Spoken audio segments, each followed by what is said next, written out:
Oui, oui. Bonjour à tous. Toujours le vrai Parker depuis l'Europe de l'Est. Un instant. Il fait très chaud. Extrêmement chaud.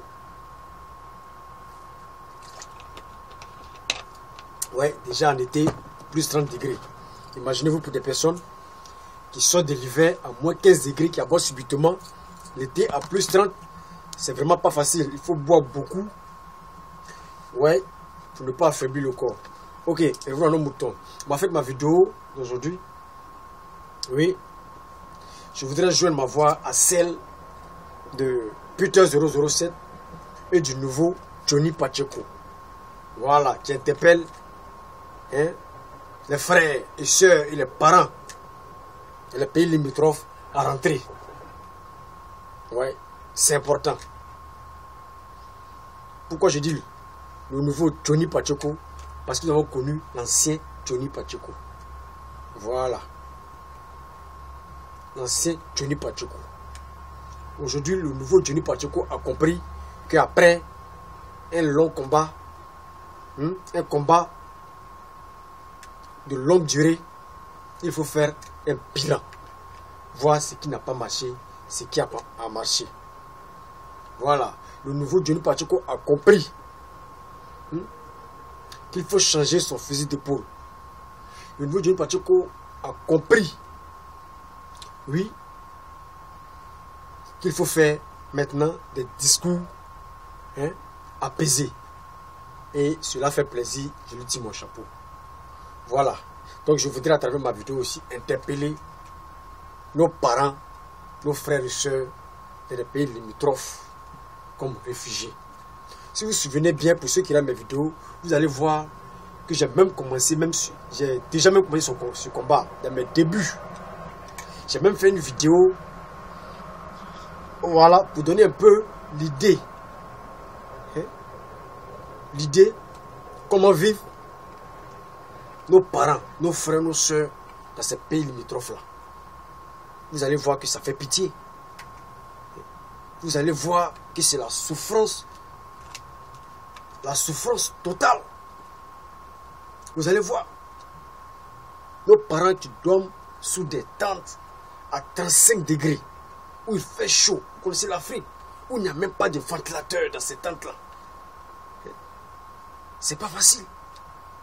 Vous allez voir dans des endroits où se trouvent ces tentes-là, des endroits poussiéreux, dans des endroits malsains, malpropres. Ça fait pitié. Dans des endroits où ils sont, où ils peuvent tomber malades dans le futur. Ils peuvent attaquer des maladies graves dans le futur. Ça ne m'étonne pas. S'il y a des personnes qui tombent malades et qu'il y a des personnes qui meurent, ça ne m'étonne pas. Parce que vraiment, l'endroit, vraiment, c'est pas sérieux.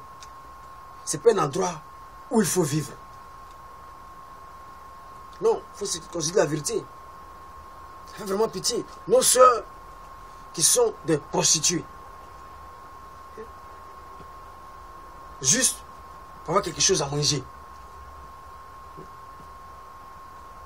Nos frères qui sont même accusés même de vol.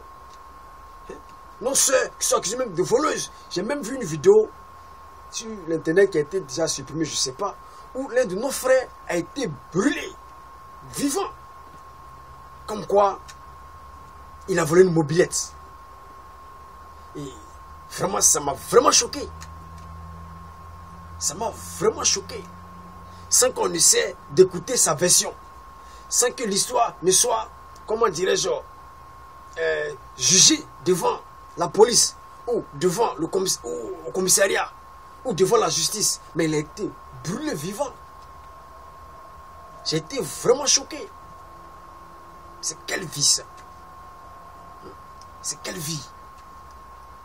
Je peux comprendre que vous avez fui le pays lors de la guerre pour vous protéger. Oui, il fallait sauver sa peau.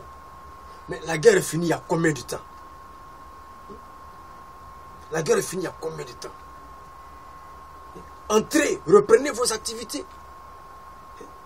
Entrez, reprenez vos champs. Entrez, reprenez vos commerces. Entrez, reprenez vos maisons. C'est quelle histoire de vouloir encore souffrir sous des tentes? C'est quelle histoire? C'est quelle histoire de vivre encore sous des tentes pendant que vos frères et sœurs au pays dorment dans des maisons,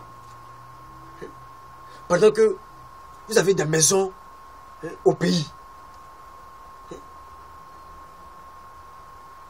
Ça fait mal. Ça fait vraiment mal. Ça fait vraiment mal. Et encore, je tiens à vous dire que le président vous aime. Le président Alassane Ouattara vous aime. Bon, d'autres verront que peut-être que je délie, mais c'est la vérité. C'est vraiment la vérité. Le fait qu'il accorde au moins un temps dans son programme pour vous tendre la main. Mais vous ne trouvez pas que c'est vous aimer? Vous ne trouvez pas que ce monsieur-là, il veut la paix? Vous ne trouvez pas que ce monsieur-là veut la réconciliation? Vous ne trouvez pas? Le fait qu'il envoie des personnes de son gouvernement aller vous rencontrer, vous dit de rentrer, vous ne trouvez pas? Ça fait mal de voir l'avenir de nos petits frères, de nos petites sœurs sacrifier leur éducation, sacrifiée dans ces pays-là. Dans ces pays limitrophes-là. Ça fait mal. Ça fait vraiment mal. Ça fait vraiment mal. Donc, c'est en cela que moi, j'interpelle les frères et sœurs de rentrer. Si on vous dit de rentrer, l'État vous demande de rentrer, c'est parce qu'il va vous aider. Même s'il ne vous aide pas. Mais le fait que vous soyez rentré chez vous, c'est déjà une bonne chose. Tôt ou tard, vous aurez quelque chose à faire. Vous allez voir, comme l'a dit l'ancien président, notre ancien président Fossé Boigny, le vrai bonheur, on l'apprécie lorsqu'on l'a perdu. C'est quand on sort du pays qu'on voit la valeur de son pays. Quand vous allez rentrer, vous allez voir la valeur de votre pays. Vous allez voir le nouveau vent qui va vous frapper. Un vent comment dire, de bonheur. Parce que là où vous êtes là, le vent qui vous frappe, c'est un vent sec, un vent maudit, un vent de galère qui vous frappe là-bas, un vent de souffrance qui vous frappe là-bas en ce moment. Rentrez pour que le vent de bonheur vous accueille. Rentrez. Des gens qui vous disent non, mais que si vous rentrez, vous trahissez la lutte.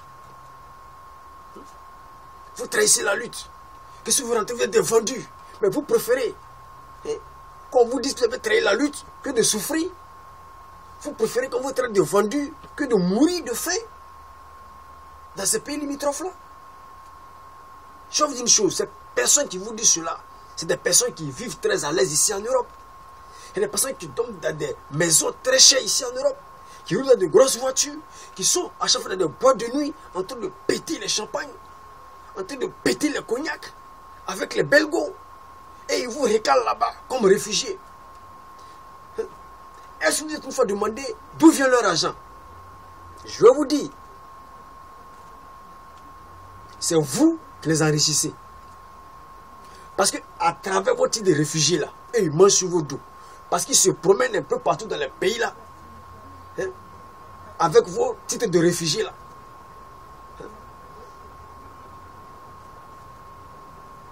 Pour avoir de l'argent.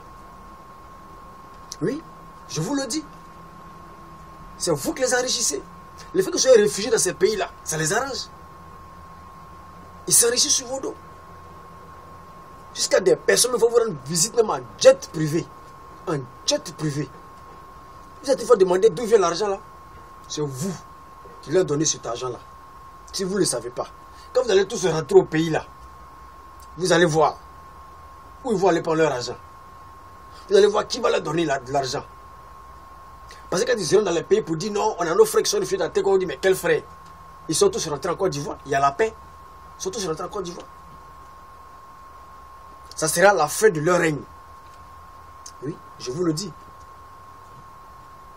Entrer au pays, c'est vrai on dit c'est dur. Mais ceux qui vivent au pays là-bas là, sont 1000 fois mieux que vous qui vivez sous des tentes dans les coins malsains, malpropres, poussiéreux. Ça fait pitié. Entrez. C'est important. C'est vraiment important. Écoutez la voix de vos frères à l'étranger. Ils vous font croire qu'ils viendront vous chercher pour vous envoyer en Europe. C'est des conneries que vous rencontrez. Ils ne peuvent rien faire pour vous, seulement que bouffer sur vos dos. Bouffer sur votre dos. C'est tout ce qu'ils peuvent faire. Ils ne peuvent rien faire pour vous. C'est à vous de changer votre avenir. C'est à vous de changer votre vie en rentrant au pays. Reprendre vos activités afin de pouvoir évoluer. C'est à vous. Personne ne le fera pour vous. Il ne faut que vous faire rêver. On n'a pas besoin de vous démontrer par A plus B de rentrer. On n'a pas besoin de vous montrer par A plus B qu'il faut maintenant rentrer. Mais vous devez déjà comprendre qu'il faut rentrer. Vous devez déjà comprendre à travers ce que vous vivez dans ces pays limitrophes-là. Déjà rentrer pour reprendre une nouvelle vie. C'est important. Je ne serai pas long si ce ne livrerait pas que depuis l'Europe de l'Est. Que Dieu vous bénisse. J'espère que mon message est passé. Que ceux qui ont les oreilles pour entendre, entendent. Ciao, ciao.